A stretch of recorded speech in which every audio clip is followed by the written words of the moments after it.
What's up? What's up? What's up?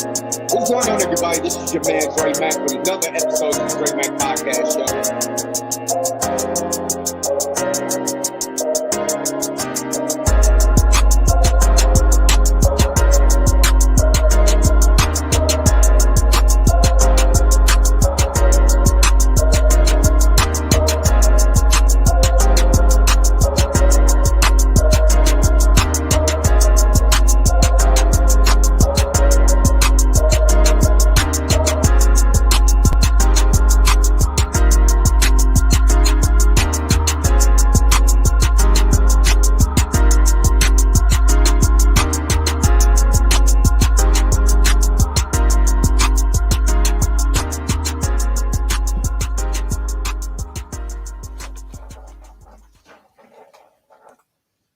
What's up? What's up? What's up? What's up? What's going on, everybody? This is your man Dre Mack with another episode of the Dre Mack Show.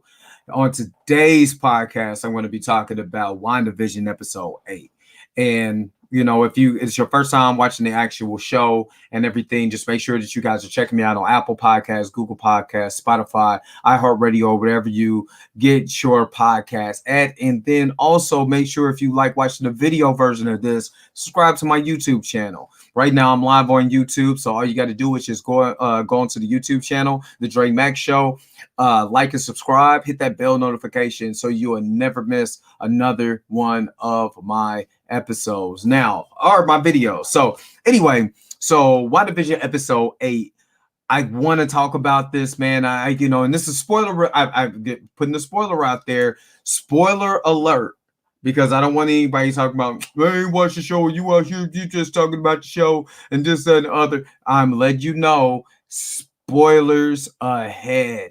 So let's get into it. So just trying to put this out there. If you guys want to support the channel, all you got to do is just go to my Cash App and be able to support the channel through my Cash App. Just any type of donation will help. You know what I'm saying? And then that way I can be able to give more and more videos out there to you, because this is time consuming. So I want to make sure that I be able to get you any of the videos that you guys are looking for. So just give you an idea. So episode 8 was really, I would say, like the exposition episode. And the reason why it was the exposition episode, because we have to find that we never found out the who, what, where, when, and why. Who's doing this? Why are they doing this? Where is it coming from? And why is it even happening? So this was that episode that kind of gave us all that information on the episode. You know what I'm saying? So shout out to my man Christian McDonald. That's my guy right there. Make sure you guys are checking out Not the Average Podcast. Shout out to my man Christian. So again, this episode starts off with the kind of the background or backdrop of Agatha the Harkness, like what happened to her, who is she? So it starts off with basically like the Salem Witch trial of Salem, Massachusetts. And in this particular one, you get to actually see like her origin story a little bit. And in her origin story, you see that she's tied around with a bunch of other witches. And at first, when I first seen it, I thought there was druids or something like that, like old medieval druids, and they're getting ready to burn to the stake or whatever. And then come to find out, it was actually her witch's covenant that was around, that was literally getting ready to kill her, because they kept saying, actually, are you a witch? Well, you broke, the sacred code. You did not, what did they say? It was like, you practiced magic that was above, basically your pay grade, above your level. You out here doing the darkest of the darkest of the darkest of magic. And what I did, and a lot of people don't, it was like, they could have just did a flashback, but it kind of gives you a little example of like, who really is she? And you see all the witches started doing the chant, doing this mantra, and then they started to hit her with like this magic energy beam. She was already locked up by an energy beam, but all of them, I think it was like 9 witches, start blasting with this blue energy. And you're sitting there like, wow, you know what I'm saying? Obviously they know she's not going to be dead because she has to come back and be a part of this with the story, but you can actually see her and the manifestation of her power. So they're blasting with all this energy. And then next thing you know, you start to see her absorbing the energy.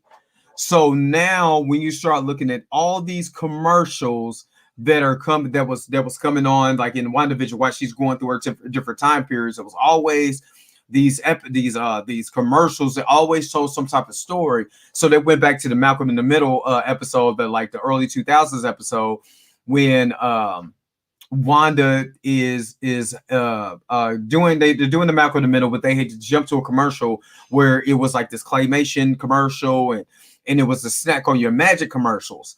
And at first I thought it was a key for Billy to unlock his powers, his Wiccan powers. We come to find out really that the shark in the story, and the person who is trying to open up their magic but can't, is actually Agatha is the shark.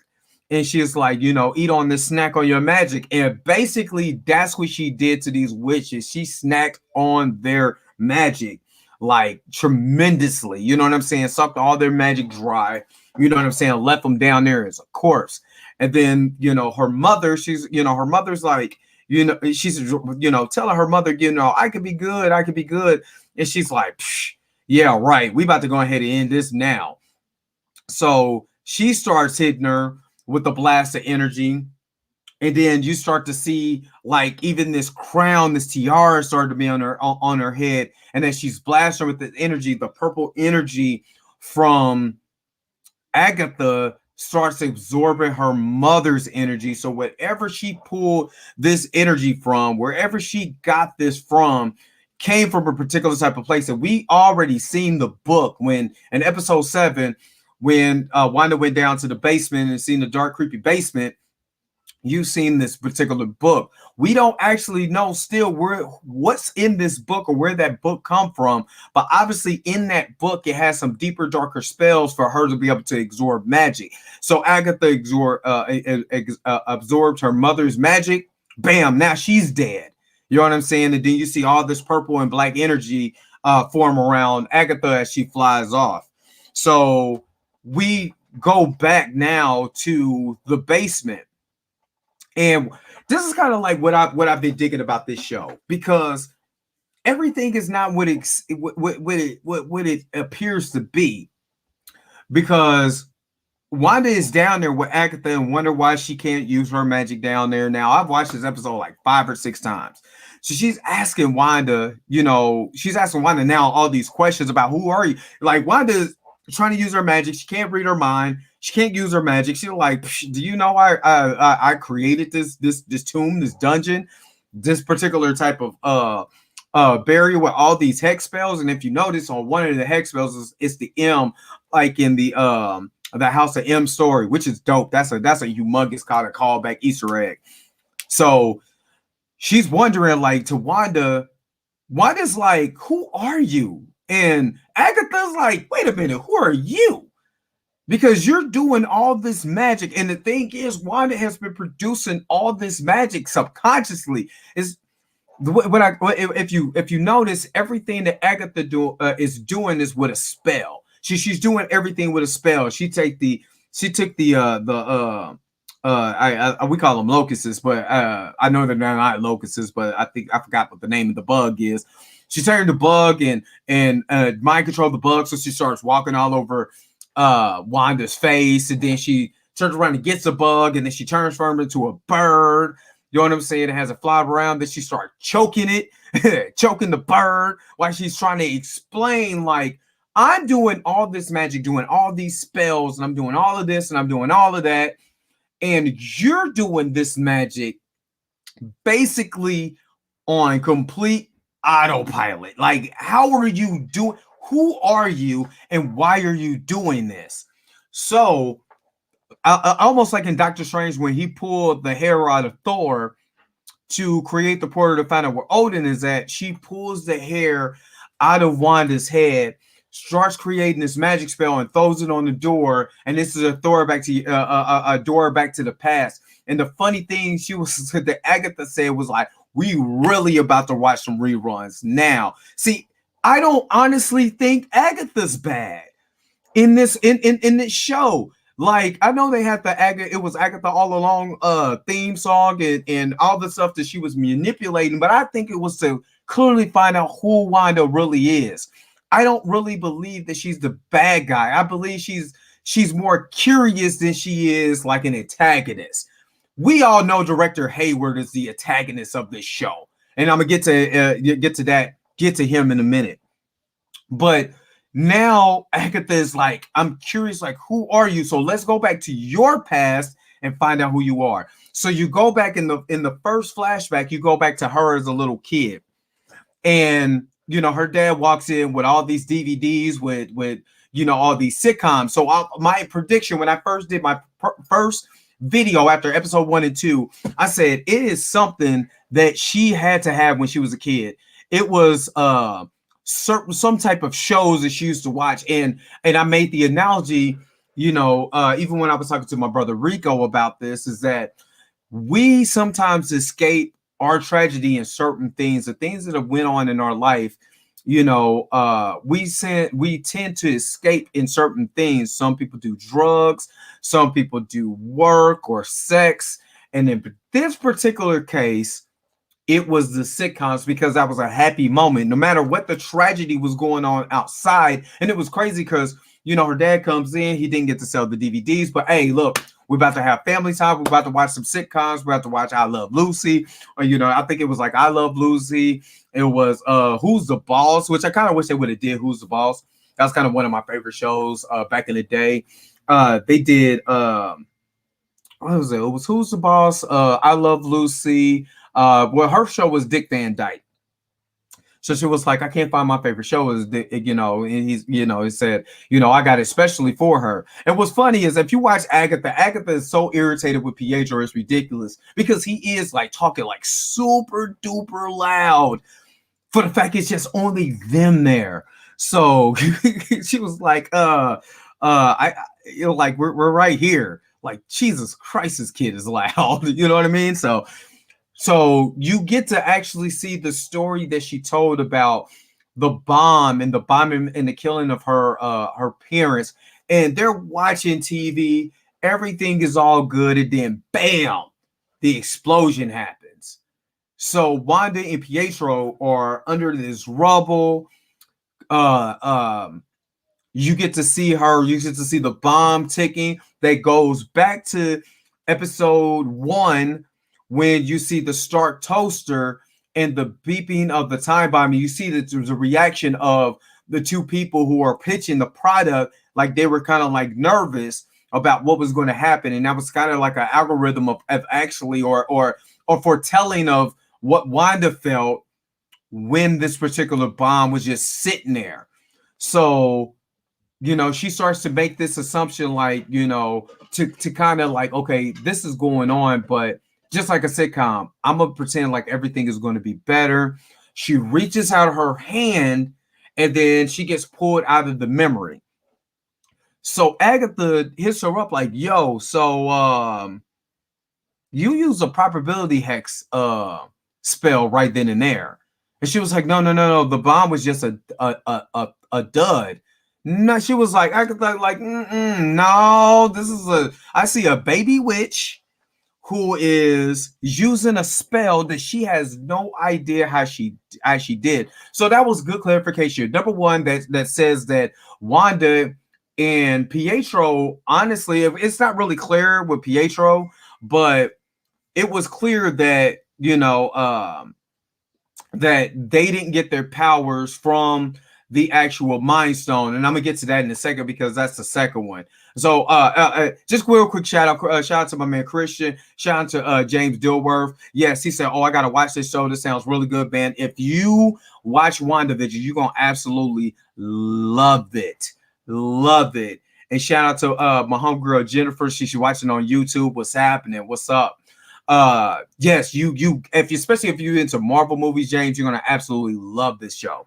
So we go back to the next memory, and the next memory is when she volunteered for the Hydra experiments with the Mind Stone. So you clearly get to see in this one of the reasons why she did it. She was like, okay, you're going to just start being a part of this radical group for just absolutely no reason. And she was like, we thought we could change the world. Even after everything that was happened, she was mad at Tony Stark, because you got the Stark Tech bomb that didn't go off, but it was actually her. They kept the bomb from going off for 2 days so her and her brother could be safe. So we now get to see her in the Hydra facility during the Hydra experiments.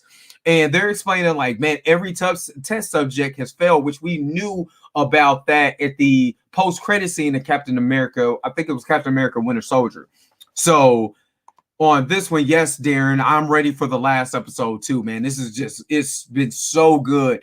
Falcon and Winter Soldier got a lot, man. They got to pull one out of their behind to be able to catch this. So in this, okay, so we go now to this particular scene now. So they bring her in there with the staff, Loki's staff, which actually we come to find out had the Mind Stone in it, right? So the stone breaks off. I don't know if it's Wanda doing this or if it's the actual Mind Stone. I believe, my theory is that she did this herself. Since she's manifested powers that she didn't know that she had, I believe she pulled the scepter, pulled the Mind Stone out of the scepter and exposed it for what it is, because she technically has the power to do that. We actually see her destroy the Mind Stone in Infinity War. So the Mind Stone comes out, it goes in front of her, she goes to touch it, and it breaks, where you actually get to see the yellow portion of the Mind Stone. Then all you see is all this glow and all this is like super, super dope stuff, man. I mean, the video photography in this mug is just dope. I'm talking about dope. The cinematography, the video photography, the way that they got the lighting and everything, man. This show is dope. And I'm glad that they're making this. Like, if you're a big comic book fan like I am, you will appreciate this show. Number one, they're doing it just like how comic books are. You got, and I'm gonna just use this as an example if you guys can see that this is like the new Thor. This is the 2020 run, 2019-2020 run. But this is the reason why this says this is the Prey Part 4. And the way that they do this, they give you snippets in each and every comic book. Each comic book is not that long, but you get a prequel. You get a kind of a prequel to what's going to come next. You got this spread out over different comics and different things like that. So this is why I kind of like about the show, because they're spreading different things out. So you had to have watched this. You had to have watched this story. You had to be able to connect this part to this part to be able to get a clear understanding of what's going on, as far as like what's going on in WandaVision and what's going on in Zachary Butler. Shout out to Zachary Butler watching from YouTube. So she sees herself in the Mind Stone coming like with the full gear on, the full Scarlet Witch gear, which we've been waiting for ever since they introduced this character in Captain America Winter Soldier, and then Age of Ultron. We got to actually see him at Age of Ultron. And now, since the Fox deal is done, they got all the rights to the X-Men comics. They can actually call her the Scarlet Witch. They can actually put her in that uniform, because they're not bound to, the clauses and stuff like that they were doing when Fox owned that character right. So she got to see that. So then the next one, Agatha takes her to another portion of a memory. And what I'm starting to learn, and what people need to catch this, these are all subconscious memories that she tried to bury. So what I was talking about, like with television escapes, is an escape like me. If I'm upset about something bothers me, I kind of shut down myself. And my favorite show to watch when I'm really upset is Knight Rider. Big Knight Rider fan. And I've watched every single episode of Knight Rider when I was a kid, and watch it as an adult. And that's my escape. That's like finding a common medium to a happy place. A really good memory that makes you happy. And all of us sometimes do that. We go to a place where we could become happy all over again. And even in the Hydra facility, you see her watching the Brady Bunch. And it was funny because the doll that they used is the same doll that Vision had in, I think, episode 5 when the twins were born, when he was learning how to change the diaper. That's the same one that I believe Cindy had in that particular episode. And you get to actually hear the dialogue about her loving something that was made out of like wood and stuffing, and then come to find out she's going to fall in love with a centrozoid who's made out of vibranium and in other parts. So you go now to the scene where she's in the Avenger facility. This is right after Pietro died. That's why I said, you know, this is literally her subconsciousness that she tried to bury, and she can actually see those particular people. So she's talking about Pietro, and just after she died, and she's sitting there watching Malcolm in the Middle, which is one of my favorite shows from back in the day. It was so incredibly funny.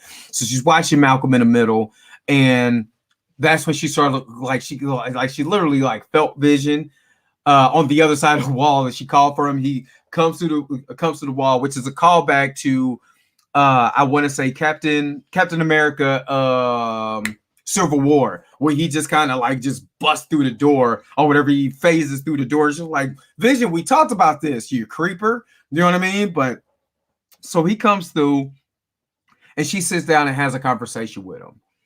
And you know, she's talking about how she just lost her brother. She's new to this country. You know, this was a really, when I say the acting on this show has been so top notch. The only other show that I watch that has you really truly start to understand the characters, because the acting is so incredibly good from a narrative standpoint, has been Lovecraft Country, because Lovecraft Country pulls on your I mean, it pulls on you emotionally. And this show, for all the laughter and different things that it has, this episode is really tugging on your heartstrings. So she's literally crying about her brother, because her brother literally just died saving Hawkeye, you know, and they just became Avengers. So she's talking to Vision about how she lost her brother. She's new to this country. It just feels like she's in a dark place. And Vision, you know, can kind of relate, because literally he was just born. He was just created literally right before the events of Age of Ultron. And he was like, I understand, because it's like, I don't understand losing someone, because I've always been by myself. I've always been alone since I was created like last week, and had to go fight Ultron, the person who created me, and destroyed him.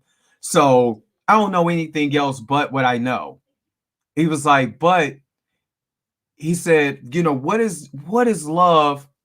What is grief if not love persevered? Which was the mic drop. I'm talking about even Agatha kind of had to wipe a tear off of that one. That is so just like perfect writing, that he looked at grief as like, grief is love persevering. And he turns around, he's looking at Wanda in this particular scene, and it was just so that dynamic, and two people who are really virtually alone finding a common place of common understanding. That, I think that's why I like that scene so much, because this is true when we start to have friends, we start to have associates that we hang with. We try to find a common understanding from each other. And that common understanding in that particular scene showed two people who are alone, but can kind of find a common understanding and common friendship and common love within each other, because this is all they got and this is all they know, so they can actually learn and grow from each other. Perfect writing, because we was kind of like, when you watch the movies, and I'm glad that Disney Plus has started to do this, when you're watching the movie, there's certain things that just does not get developed. You go from Captain America Civil War to Infinity War, but like, how these two hook up? Like, I understand that y'all kind of have a dynamic, but how did y'all hook up? Y'all just all together. We know it's in the comics, but how did y'all just hook up? And that these shows is showing like those integral parts on how their relationship got started, which was actually perfect, man. It is, and again, this is heart wrenching. You know what I'm saying? And He said, my man Dolan, what's up with it, Dolan? Dolan said, don't you love it? Dude, I absolutely, this is perfect. This is literally, we've all been craving for Marvel stuff ever since the pandemic. We had Black Widow get pushed back, and we had this movie get pushed back, and this get pushed back. You know what I mean? This is like, Falcon and Winter Soldier, you got to be totally different. You can't be emotional like this. You got to be able to bring some action, some good storytelling or something, because you're gonna have to top this. So you get to that point, and Agatha is literally, she's like, okay, the Mind Stone, you got up and close to an Infinity Stone, and it didn't give you powers. It literally enhanced the powers that you already had. Now you get to the point where, okay, you lost Vision, you lost your brother, you lost your parents, you're all alone. Didn't you want to get Vision back? And this is where it gets really good. This is where you know Director Hayward is the true villain in this whole story, because he's a liar. He lied through this whole entire thing from the time that we met him when Monica Rambeau came back from the blip, and I think that's episode 5. From episode 5 to now, we know that this dude is a complete dick, scumbag, just everything that you could possibly think of. He's the villain of it. I don't really truly believe Agatha is really the villain. I believe she's kind of like maybe in the middle. You know what I'm saying? I'm not saying she's a hero, and I'm not saying she's a true villain. I think she's kind of in that middle gray area. She's in that Loki type of gray area for me. You know what I'm saying? Where she kind of wants to do it, but and Dolan, I want to do a watch party, but I'm at work when this comes on. So this is the only reason why I don't do watch party. I haven't done a watch party because 11-hour shifts. And this is the reason why I stopped. I couldn't do the actual recaps like right after Rob was because I've not been at work from 6 o'clock in the afternoon to 5:30 in the morning. So it's kind of hard for me to kind of do watch parties and just do that recap, dude, because I'd be so incredibly exhausted. But so wait till Dr. Strange sling ring and everything. You right. So okay, so again, Agatha is questioning her. So now we go into the sword facility, and this actually is the story where you start finding out that the Detective Hayward is really the liar out of all of this. So she just goes down to just want to bury Vision. So she goes to the facility. She beats Director Hayward for the first time. Director Hayward shows her what Vision is. Vision is scattered out, which is a nod to I think it's the West Coast of Avengers storyline where they disassemble the Avengers. Put Vision back together again. That's basically the story, but he's scattered all over the place, just like in here. You got his head here, his torso here, arms is over there, ankle is over there, and she just wants to bury him. She's like, I'm his next of kin. You know what I mean? So it's my job to bury him. It's like, you think you gonna bury $3 billion worth of vibranium? Soon as I would have heard $3 billion of vibranium, I'm still in that day. I'm taking some. Look. I ain't got to cut that much because it's vibranium. But if the whole body is worth $3 billion, I know our ankle ain't that. You know what I'm saying? I could replace an ankle or something. Matter of fact, give me a toenail. Give me one of Vision's toenails or a fingernail or something, because at least I know I could be able to pay off something if I give me a fingernail or a toenail or something. You know what I mean? So Director Hayward said, he said something that's like, it's almost like, how do you know that she could do this? She said, I know that you come to put him, you have the power to bring him back online. Bring him back to life. I'm like, you dick. Right. Vision got 2 ears. I take one. $3 billion. Give me an earlobe. I take the earlobe. I don't need his whole ear. Give me an earlobe. I know that's what the earlobe is worth something. So Detective Hayward is saying this like you could bring him back to life. Basically, she was like, no, I can't, because secretly he wanted to bring her back to life. That's what it secretly he wanted Wanda to bring the Vision back back to life, because if you go back and you watch the episode where Monica comes back, and the way he now, if we look back, at the context of what he was saying, is sentient weapons, or what is it? Sentient World Organization, something. I got to look at the acronym again, but he wanted her to get her back online so he could be able to use the Vision as a weapon, which was against the Sokovia, which with the Sokovia Accords, it actually gives them jurisdiction as far as like if there's sentient weapon. Hold on, matter of fact, because I want to do this. I know I'm live, but I want to just bring up what sword means. So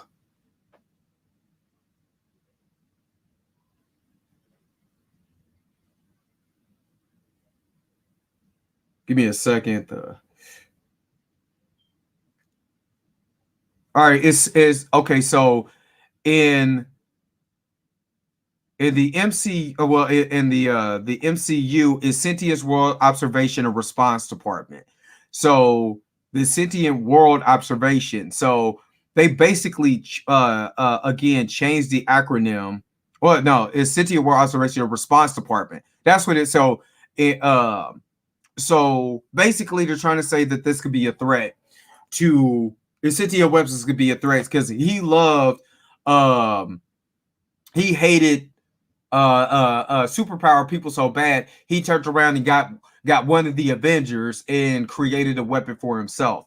So she goes down, and which was I'm not gonna lie, this was hard because again, you grow accustomed to these characters if you've been watching it so long. So she goes down, she breaks the glass open. They Director Hayward tells us the gunman to stand down, which I don't even know why he pointed the guns to her in episode 6.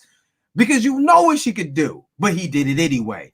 So he told her to stand down. She goes over Vision's head. She's like, I can't feel you, which is a callback to Infinity War. She was like, all I feel is you. You know what I'm saying? When wasn't even talking about the Mind Stone. She was talking about, about him.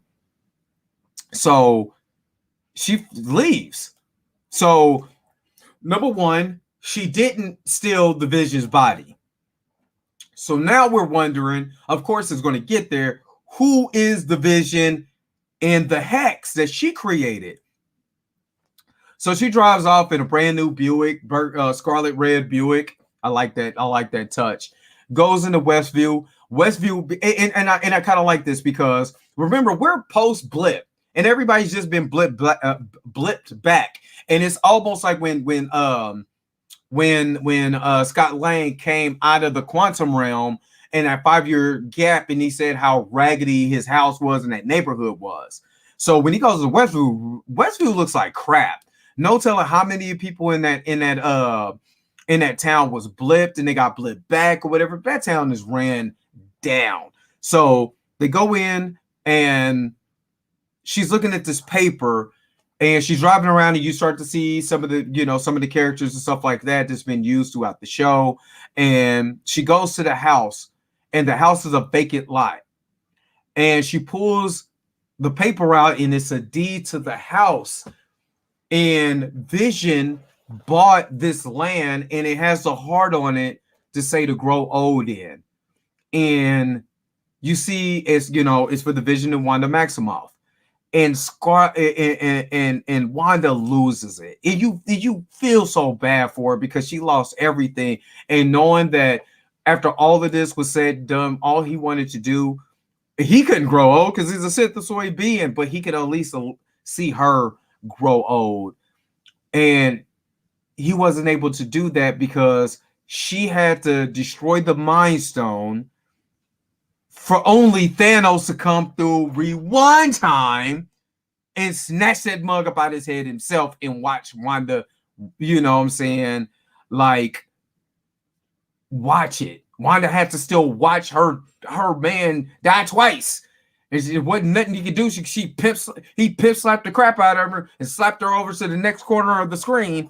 And Now you understand why when she came back in Endgame and she was like, you took everything from me. And that Thanos has no idea what she's talking about. Like, I don't even know you. And she almost split that dude in half because that's the type of power she has. Now, you see her, she got the deed in her hand, break down. And when she broke down, the burst of energy that came out, man, shout out to the people who did the CGI on here too, man. This is movie level quality. You see the house gets put together, and I like this because it's getting put together kind of like what they did in the House of M, in the pages of the House of M, because there's a picture of her being broken away, and it's all puzzle pieces. So she's creating a house like a puzzle piece all around her, and then you hear another burst, and she's like, like she's giving birth. And that's where you start seeing Vision being built out of her. And you see this yellow energy, the yellow energy that looks like the Mind Stone. So now the question is, can she build a Mind Stone? Like, this is OP, like Omega level mutant stuff. Even though we still don't know if she's a mutant or not, but she's creating Vision out of herself with yellow energy from the Mind Stone. Incredible stuff. So she builds Vision, and it goes black and white, and this goes to episode 1. And he was like, welcome home, Wanda. And then you see her, because she's in color, and then you pan around, and now she's in black and white in her version of Dick Van Dyke, and she's Mary Tyler Moore. So you see that, and then next thing you know, it cuts, and you see Agatha in the back, like like basically they use the set where they filmed it at. This is how dope this show is, dude. They use the set where they filmed it at, right? And Agatha's in the crowd, like where you see the the audience at, and clapping, bravo. And then she disappears, uses her magic. She's outside. Now, if you notice, she's outside in the hex now. She's not in the dungeon anymore. So why did she take her out of the dungeon? I don't know. But now you see Agatha in the air. I'm seeing her 2 kids is like basically being choked by like this energy. And she was like, let them go. You know what I'm saying? She was like, let them go. You don't know who you are. Do you know this energy that you have? This is chaos magic. And you're not even supposed to be real. You're supposed to be a myth. You're supposed to be a crew. You're not supposed to, this is not supposed to happen. Do you know who you are? You're the Scarlet Witch. And then boom. Now, first of all, we get the first introduction of the name, the Scarlet Witch. But it sounds more of a title than a code name, which is kind of cool. And I kind of like that. Like the title of the Scarlet Witch, like saying that there was probably a Scarlet Witch beforehand. You are now, or you're the creation that we've been talking about in these dark books that I've been reading. You are it. A person who can create matter, you know what I'm saying, on a subatomic level, that you're a world manipulator, a world creator. Something like Frank, if you know anything about the comics, Franklin Richards, he has matter manipulation power. He can create things out of thin air, and he can create a pocket universe. He actually created his own universe. If you don't know who Franklin Richards is, that's the son of Reed Richards and Sue Richards. Go read up on him. So now you get you get the end credits. You like, oh snap, I want some more WandaVision. You know what I mean? And I'm about to ask these questions in just a second, Duran. I'm gonna ask you. I'm gonna go back to the comic section real quick.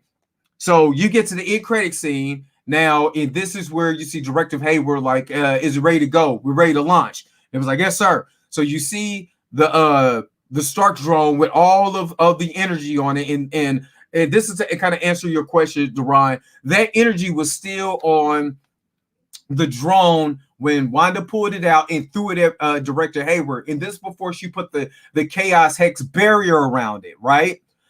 That same energy, if you go back to when Wanda kicked Monica out of the Hex, that same energy was on Monica when she came out the Hex too. That's when I believe that her DNA, her cells was altered into that. And to answer your question, why is Wanda threatened by Monica? For one, Monica, her power is energy absorption. That's what the spectrum power is, the photon power. She's like Captain Marvel in a sense, where she could be able to gather energy and to be able to use a photon blast as a part of weapon. But with her, if you throw any type of subatomic type of energy towards her, she can absorb it all within her body and then use it back on you as a weapon. Super OP character. And when she knew, number one, Jerron, she knew that Monica was telling her the truth, that yes, I lost people, but this is not the way to do that. So it was messing with her psyche. It was like somebody in denial, and you keep telling them the truth about the situation, but they're still in denial, even though that they know that you're right. They're still in denial. Number two, Wanda found out that woman had powers after she tried to throw her in the air in that superhero landing. And she kind of raised up like, I ain't scared of you. Now what? What's up? She's like, oh, wait a minute. Hold up. You didn't have that power when I kicked you out of here. You come back with powers. What's going on? But man, I'm telling you, man, y'all, man, this season finale. And then you see so go back. You see the energy. They switch over, it hit a switch with the energy that they use from Wanda. And that's where you see the creation of the White Vision, which as soon as I seen his feet, I'm like, that's White Vision. And White Vision goes back to the West Coast Avengers. I don't know the issue where they use they tried to bring, I believe Vision tried to kill the world or something like that, and he tried to destroy the planet or whatever.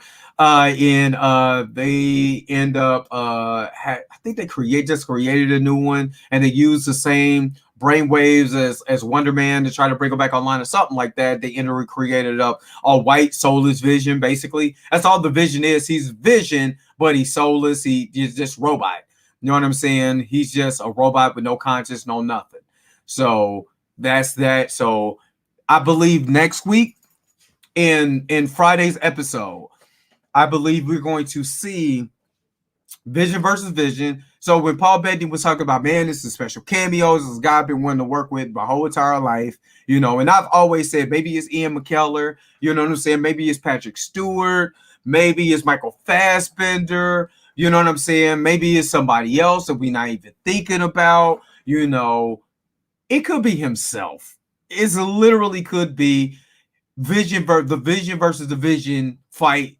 You know what I'm saying? You probably going to have Wanda try to fight, along with him. I mean, he does have a Mind Stone, so I don't know if he's going to use some type of energy blast or something like that from his head. But he doesn't have an Infinity Stone to be able to do that blast, so I don't know what kind of powers that the White Vision is going to be able to have. Besides, the obvious is going to be flight. You know what I'm saying? Super strength and that stuff. But I don't know, if that art reactor that he has is going to is going to have any type of effect. It's her natural world. Shout out to his her natural world. What's up? What do you think is going to happen to Billy and Tommy?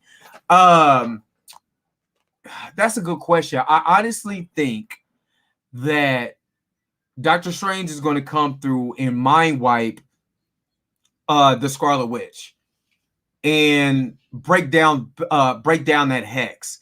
And I believe that Billy and Tommy and Vision is going to go bye-bye. I think they're going to go bye-bye. Unfortunately, I think she's going to have to sacrifice everything that she built in that hex to be able to save the planet, because she's going to be so out of control with her powers. And again, in the comics, in the WandaVision story, no, that's in the House of M storyline. There's shards of Mephisto anyway. So I really truly believe, because they're shards of Mephisto in the comic, that the way that she built them in this one, she used her chaos. So we see her use the chaos magic along with the Infinity Stone power. I don't care what nobody say. When the yellow energy came out of her body, that was Infinity Stone power to create vision. So we see her naturally birth Billy and Tommy. Did she do that subconsciously to do that, or was there something other entity to bring her power like that? And now it's starting to make a lot of sense when she tried to maneuver away the stork. That chaos magic, somebody's dimension is where that chaos magic comes from, and I think that's Kathoth, I believe. I think it's Kathoth who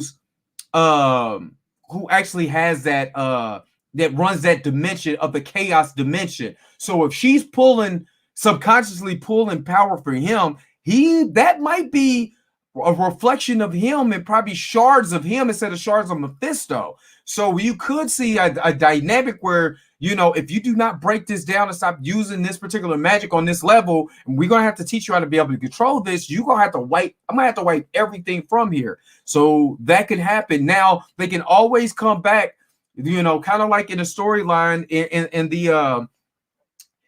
the House of M storyline, but they come back and they're born after the House of M. They come back and they're born of two totally different parents, and they end up coming together. You know what I'm saying? When they become Young Avengers as Wiccan and Speed. So I believe that might happen. But Marvel has always tend to steer clear of the way that the comics are.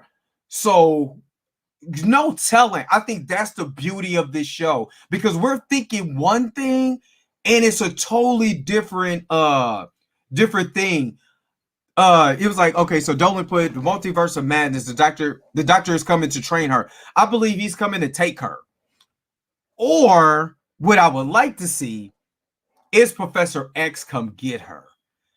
And that's what I would love to see. You don't have to do mutants for the next 3 or 4 years, just as long as if you can get Professor X to come get her, or Magneto in the House of M storyline. Magneto came to get her. And when she did the Pocket Reality, the House of M reality, Magneto, she gave everybody their heart's desire. So Magneto became the ruler of the world in that particular instance. Also, she created. Hold on. Oh, that startled. Jesus, that startled the crap out of me. I'm sorry, y'all. That startled the crap out of me because it's playing in my headphones. But oh God. But I also believe that if Magneto came in, well, okay, I'm sorry. When she did that, she created more. She actually technically made more mutants than there were humans, because that was a hard desire of Magneto to be able to rule a planet with more mutants. So that's why she uttered the words at the end of the whole entire storyline, no more mutants, because of the way everything went down. Professor X tried to kill her. Captain America was like, I don't think that's a good idea, dude. You know what I'm saying? So it's a lot to kind of like to put into a perspective and a thought process. But man, I cannot wait. This has been so good. It's her natural world saying, I agree. But if you think about it, if they come back, there'll be a whole long storyline within itself, and they're already setting up the Young Avengers now. I don't think they'll make a whole movie over it. I don't believe so. I honestly believe maybe that they might do like what they've been doing with these one-off shows, is introduce them in someone else's show and kind of tell their backstory, and then they all meet together in a Young Avengers movie, or they might do a Young Avengers show. I would rather them do a Young Avengers movie. So that way, if you're moving away from the old guard of the Avengers, you can be able to bring these particular Avengers out and have them a new Avengers. So you can have X-Men, the X-Men teams. You have the new Avengers team. If you want to keep the old guard and the old Avengers team, you can have that. You can still be able to have the Fantastic Four, on another side, because they're coming. I still believe, I don't care what nobody said. This is, I haven't read any like spoilers or thing. I believe it's Reed Richards was the tech. I believe that Reed Richards was still the tech who created the drone, that space drone. You're not going to set up that Sword was a whole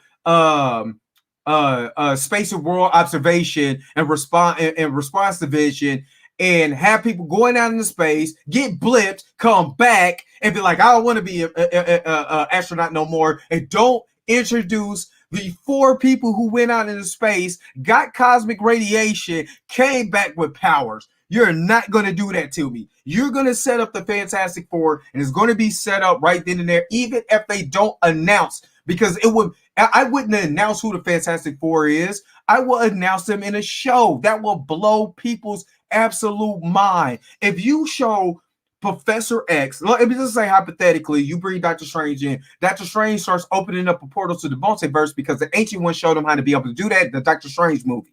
So you open up the multiverse, and he was like, I had to pull this guy from the multiverse. There's your Professor X right there. What if we find out, because I still don't believe you cast Evan Peters to play with people like that.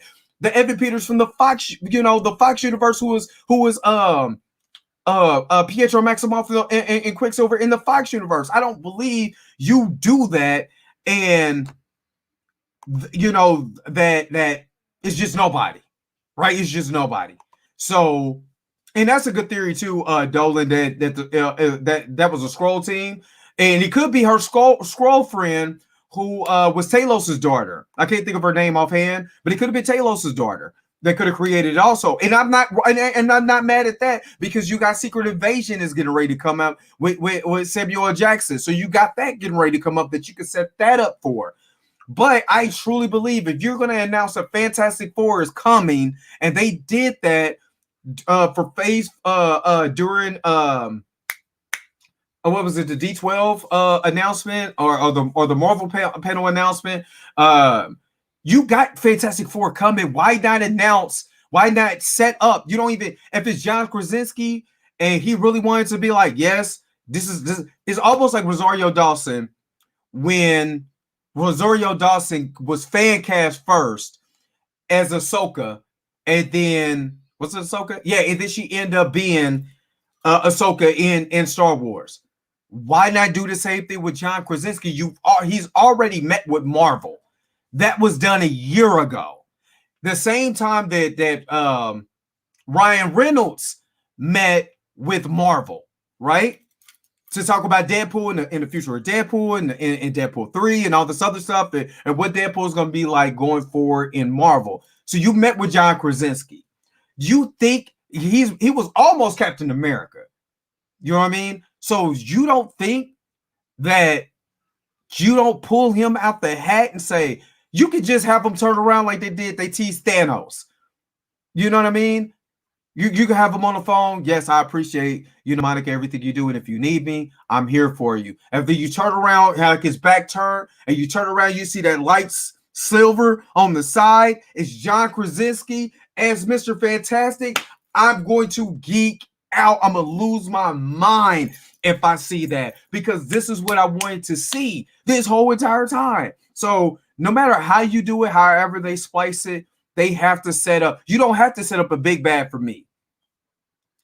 Put me on the cast after the fight. You're right. After the finale. See, I don't have to have the big bad being revealed in WandaVision, because you got a whole movie, Doctor Strange and the Multiverse of Madness is getting ready to happen. You know what I'm saying? So you let her crack open the multiverse, completely end it after that.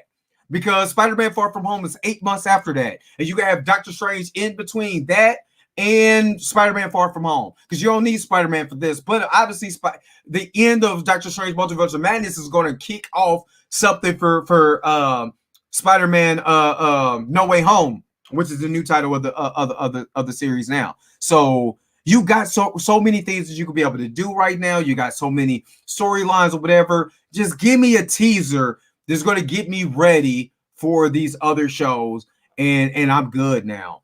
I'm super good. I think I got to all of you guys' thoughts and comments. If you got any other comments or whatever, you know what I'm saying, make sure that you put it below so I could be able to reference them. I'm gonna just put this down there one more time. If you want to continue to, if you want to support the channel, you can just donate to my Cash App. You know, this helps out really good with the channel right now. Helps me be able to buy better equipment and everything, and it just kind of keeps me going. Plus, I could be able to do a lot more, you know, as far as like with you guys' donations and stuff like that. So if you want to be able to support the channel, it's money sign capital DEAUDREY capital MAC. That's the Cash App. You could be able to donate. You know what I'm saying, and help the channel out, and I would really appreciate that. You know, your donations is welcome. If you guys don't have anything else, I think I went to everybody's comment. What do you guys think about what's getting ready to happen with WandaVision episode 9? My thoughts is there's going to be a big old turkey shoot. I think this is where it's going to go down. I think you're going to see Monica. I think the first thing you're going to see is the Scarlet Witch versus Agatha the Harkness fight. You know, I think you're gonna have that, and then I believe that you're gonna have the second half of that fight after that's over is going to be the Vision coming through the barrier. You know, fighting Wanda and the Vision that she created. I don't know how strong the Vision she created, how strong he is or whatever, because we have yet to see any type of action in this show pertaining to that. I believe that the Hex is going to be gone after this particular episode, and I believe Hayward and all his shenanigans is going to be gone. What if Hayward is a Skrull?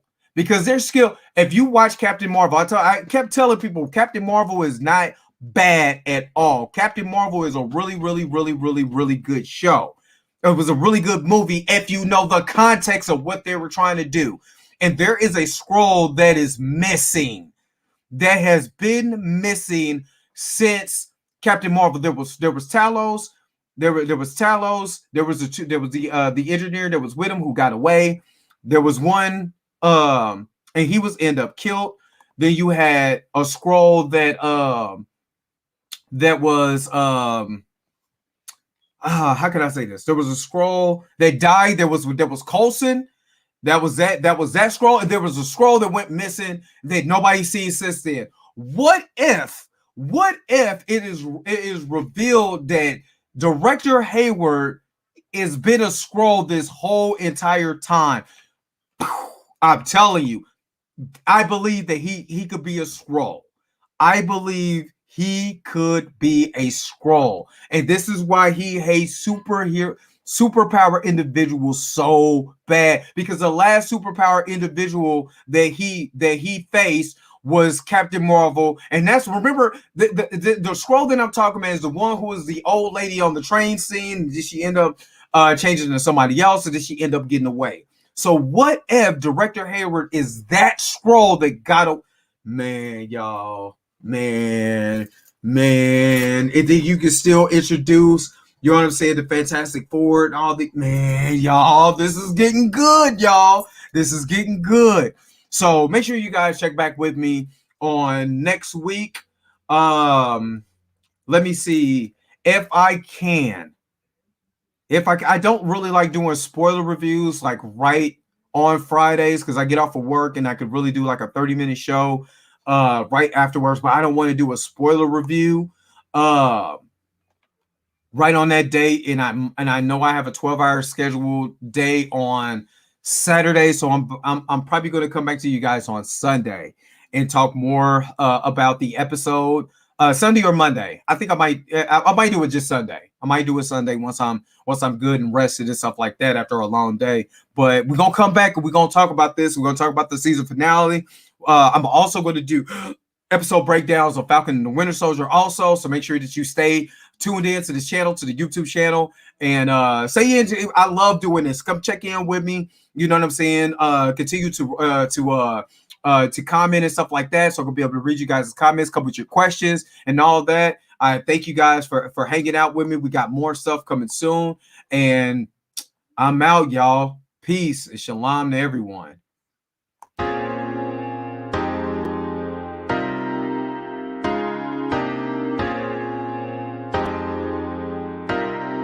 What's up? What's going on, everybody? This is your man, Dre Mack, with another episode of the Dre Mack Podcast Show.